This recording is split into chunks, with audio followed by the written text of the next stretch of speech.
Following an evening of love, James and Petra wake up early. While Petra gets ready for class, James chooses to stay in bed. As a result, he oversleeps and, by the time he wakes up again, it is already late. He dashes through the city as quickly as he can, arriving at his philosophy class just as Mr. Zimic, the teacher, is about to forbid him. However, in the end, Mr. Zimic opens the door, telling the students that today is their last day of classes and that they should share their favorite thought exercise, the infinite monkey theorem, which states that if you gave a monkey a typewriter in an endless length of time, it will eventually type down the entire Hamlet, is discussed by Chips during their discussion. The tram dilemma, in which you must press a lever to determine whether a train will murder 1 or 4 people for kicks, was renamed the obese man problem, in which you must push a fat man across the tracks in order to stop the tram.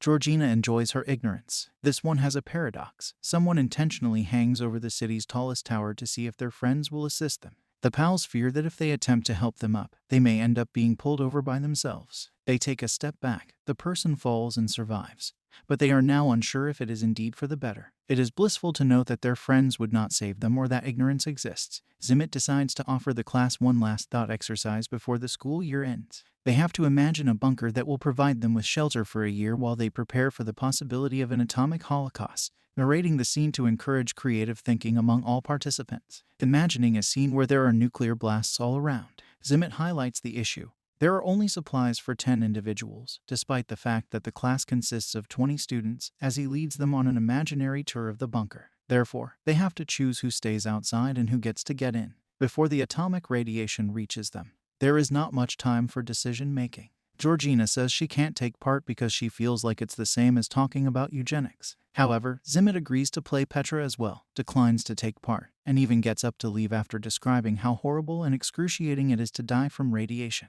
being aware that she has always been flawless. Lowering her grades and Zimic won't harm her. Instead, Zimmer threatens to dock James's scores, forcing him to fail the course and forcing Petra to stay behind.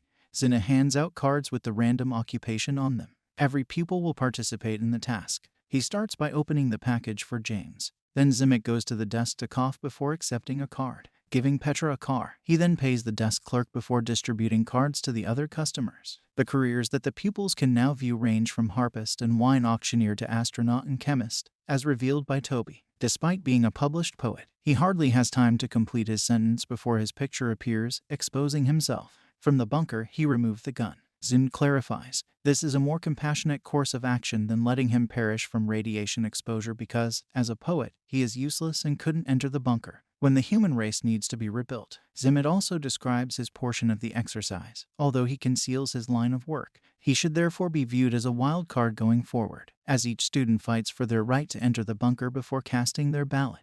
They believe that the first 9 options are helpful for surviving. James, the farmer, Petra, the structural engineer, Bonnie, the soldier, Jack, the chemist, and the electrician. They also nearly spot the senator. Georgina, the orthopedic surgeon, ships additionally. 9 are swiftly kicked out for being unhelpful. Violet, the zoologist, the fashion designer Beatrice, the real estate agent, and Parker, the gelato maker imposter. The final spot must be decided between Zimit and her, Russell the harpist, Plum the hedge fund manager, Nelson the housekeeper, Mitzi the wide, the auctioneer, and Yashiko the astronaut. The opera singer Tommy. Petra views a wild card as a danger, but Jack argues that an opera singer is a luxury and that he would rather take a chance with Zimit, who might know something important. Zimit prevails. After the groups are finished, they say goodbye for 5 minutes, to simulate having their last words. They arrange the desks in different configurations. When they hear gunshots, they realize that everyone was killed by the shooter. Saying that it was the humane thing to do did not earn you a mark against it. Astonished, the group murmurs to James that Petro no longer wants Zimit in the bunker. Before entering the bunker, James arranges for everyone to gather some plants. When they emerge, they will replant them, so they are maintaining them.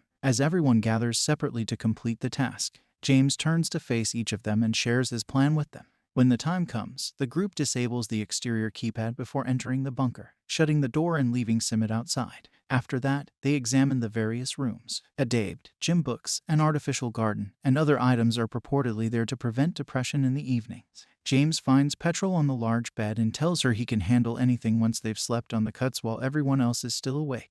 When Petra goes to check on Zimit after James goes to sleep, she discovers that he is slowly burning due to radiation.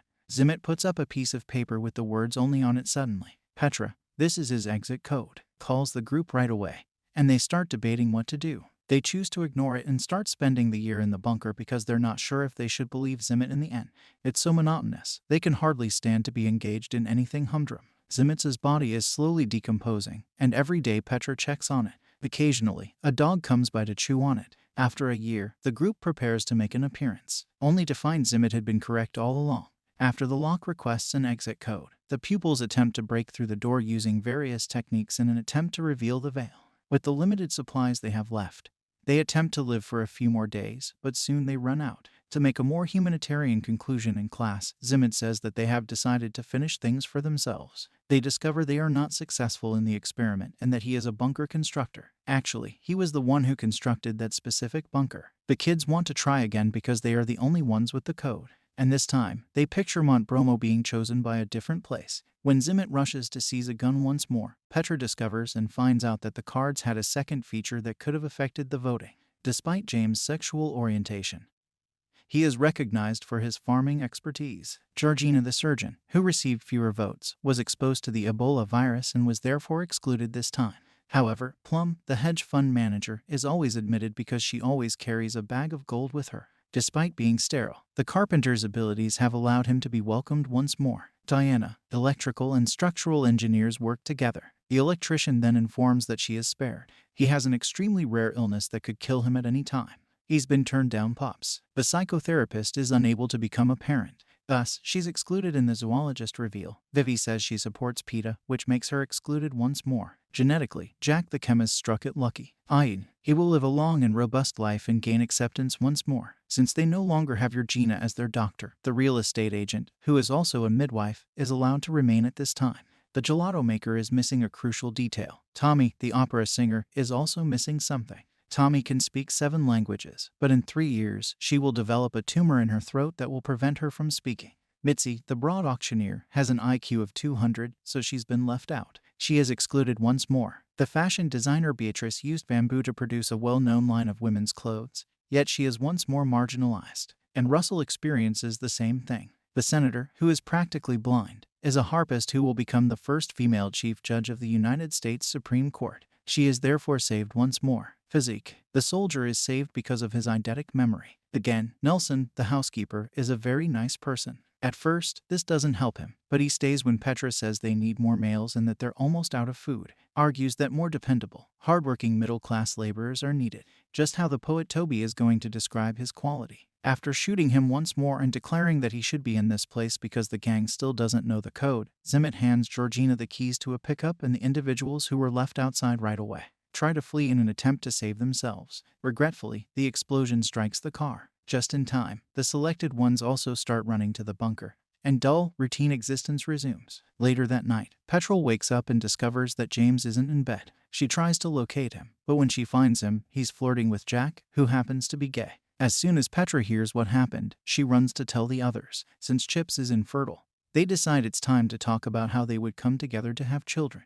He doesn't need assistance, but Jack and James decline to take part because they couldn't even pretend to be in a relationship for the sake of the baby. Body and Cavi are paired together, and as retaliation for her boyfriend, Petra agrees to do it with Zimmet, ignoring James' declaration that she still loves him. After 10 weeks without a pregnancy, the 3 couples get flirtatious at the same time as the explosions outside. Rabbits on the globe. Zimmet argues that relationships need to adapt and that ladies ought to have several partners, claiming that her consent shouldn't be superseded and that they are using too much logic to solve the problem. After leaving, Zimmet comes back threatening everyone with a gun, but Bonnie should get out of there. Jack makes it out of the gathering by hiding behind a corner. After Zimmet has become sidetracked, Jack forces him to drop the rifle by tackling him, although Bonnie picks it up fast and puts him under duress with a gun.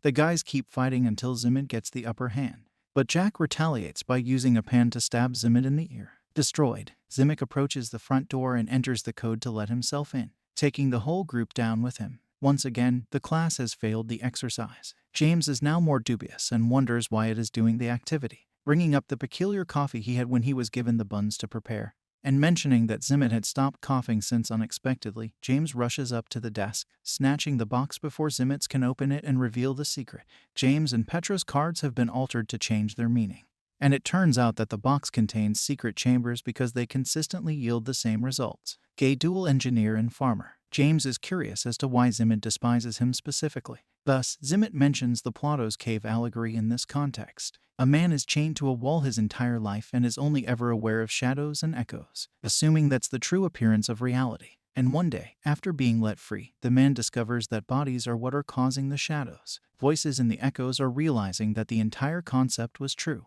was only a dream. Given that it indicates that this allegory is akin to James asserting that the exercise is intended to confront James about how his privilege has not adequately prepared him for the actual world, James finds it hard to accept this assertion. Is it not? He could have been thrown out from the start if it had turned him into something worthless like a florist. However, a gay farmer intends. The Senate desired that he intentionally prolong his pain. Petra steps in to break up the debate at that point, insisting that the exercise be done a third time, this time with James working as a florist. Their imaginations are transporting them to an island where the end of the world has not yet occurred. As usual, Zoom heads to the bunker to retrieve a weapon. He hears a disturbance but doesn't give it any attention. Petra follows him outside and gives him a hug, letting him know that she understands how difficult it has been for him. After that, Petra says she has a plan, so she wants everyone to trust her to decide who gets to enter the bunker. Everyone may agree that Petra makes decisions and gives explanations for them. The brilliant wine auctioneer would have known to pack both red and white wine for a vacation,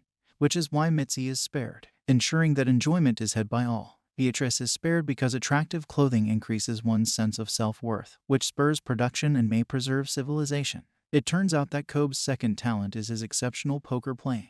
Because he had cards with him, he was able to save. He'll also be entertaining. Russell is also spared because a lot of people view autism as a blessing. They don't have any evidence, but Georgina was only exposed to Ebola. She's got it. Petra promises to pray for her and brings her in as a result. Tommy, the opera singer, may have lost her fame in 3 years, but her voice is still soothing enough for everyone to nod off to. Therefore, she is also saved. Jack, on the other hand, is sad that he will be alone due to his orientation at that time and is taken in because of his excellent genes. Parker, on the other hand, comes out of the closet and is also saved. Petra selects one of the final 2 positions. James is the selected person's end of the classroom bunker, so everyone sits together as a team. Zimmet has been whining all along, and with every decision he takes, he becomes worse. Petra is amazing to the brink, but when he sees the pointless people going into the bunker, he loses it and lunges for his gun, but he can't locate it. Petra gave it back to him after giving him a hug earlier, but it turns out that she stole it. Nothing is loaded. James threatens Zimmet with a rifle at that very moment, but Petra holds out her hands and dims it too, stating she doesn't want him to suffer like the last time.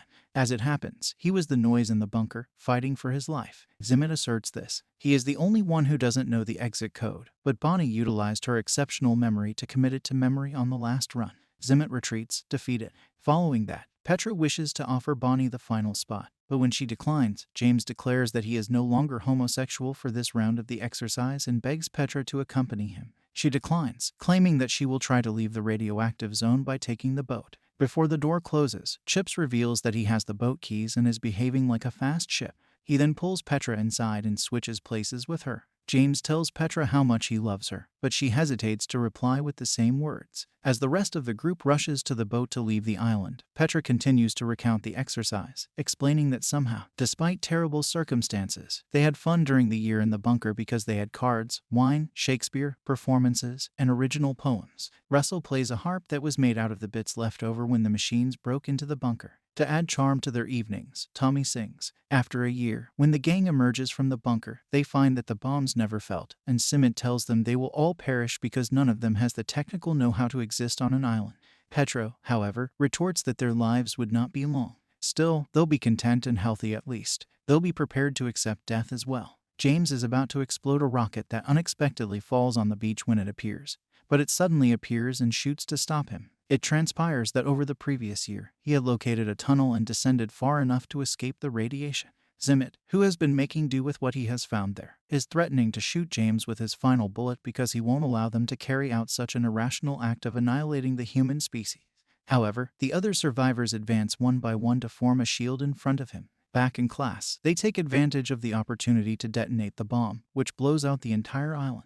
Chip swiftly interrupts Zimmet, who is embarrassed by the most recent exercise, and offers his own rendition as well. According to him, the boat made it far enough to escape the explosion, leaving him alone with 6 women. What happened to the other 3 males? The group asks, and Chip responds, Cotty. Drowned Nelson was attacked by a barracuda, and Andy collided with a palm tree. Being infertile does not imply that there is no prospect of getting pregnant. In the conclusion, Chips taps a different female every day. The session finally ends, and everyone leaves except for Petra, who accuses Zimmit of attempting to punish James with the exercise. It comes out that Zimmit and Petra have been having an affair, and he feels that James is beneath her. Petro clarifies that intelligence isn't the only factor that matters, and that since she loves James, he shouldn't be punished for something he is ignorant of.